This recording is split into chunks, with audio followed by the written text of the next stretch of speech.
Well, first off, you know, I don't want to take up too much time, but give me the third degree. Well, no, you know, like since I first seen you, you came in, you were just like you always like to say about me.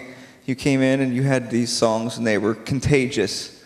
And I'm not like quite the speaker, like the swine flu, but they are contagious, infectious almost. And I love all your songs. So I'm glad you chose the San Francisco tune, because I remember you gave me a CD about 2 years ago. Oh yeah. And I remember that song being one of those really cool tunes that, like, sometimes I'd get jealous. I write my own songs, you know. Yeah.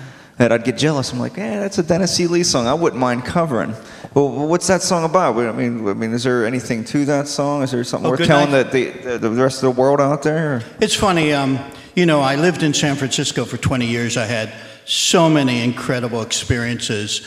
And then I moved back here trying to find a house to buy. I ended up buying a house, but I had so many friends back there, and I took a trip, this must have been 4 years ago, and got to meet, you know, a lot of people that I knew again. And flying airplanes always inspire me, flying in airplanes. Flying out of the city and looking down at the skyline, it started coming together. I can't say the whole song was written then, but, you know, Goodnight San Francisco, trying to include both the fantastic elements. The second verse has some minor regrets about relationships, but I want to have a song where hopefully it translates to the listener, just a sense that someone had a wealth of experience in one city.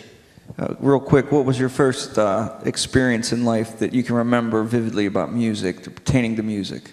First in life? Wow, that goes back. Go back to 5, 6, whatever. You know, my father was a bugle player in one of those old drum and bugle corps.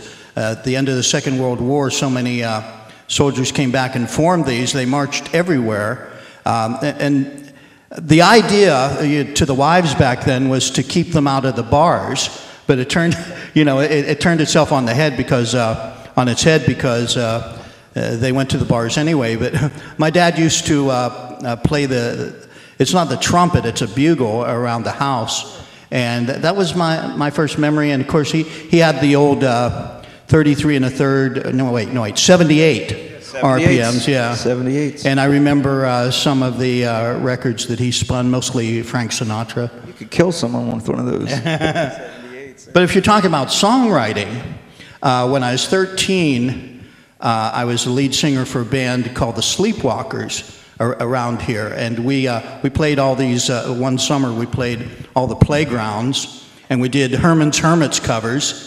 But I wrote one song for the Sleepwalkers, and I remember it vividly. It was a blues progression, and it was called Revenge.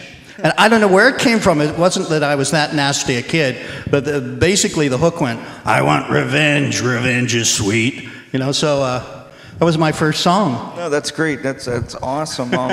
And like I said, during the set, you did a really cool song. You wanted to talk about the God's Blues. I liked it. I thought it was really racy lyrics, and I like it. Is it a metaphor, or is it just literally straight out there? That comes from, I was in some chat rooms that were, actually, I think it was Yahoo's Questions, and the atheists and the Christians are always arguing back and forth. And I've always perceived that, you know, and this is nothing against Christianity or Muslims or Jews that are known as theists, believing in one God.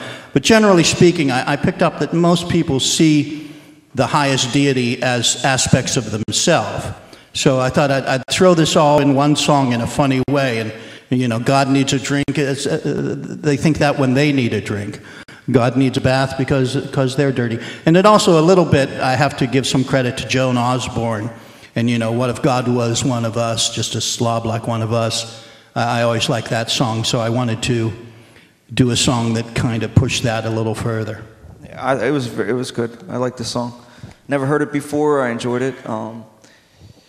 Let's see. One other thing I've been dying to ask, like, since I came in here and I watched you play your music, and like I said, I'd like to mention again, you got the infectious grooves. Yikes. What's your process like? What do you do?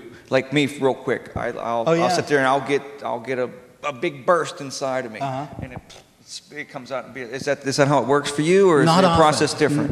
Every once in a while, but not often. Usually it's one of two avenues, either the music or the words.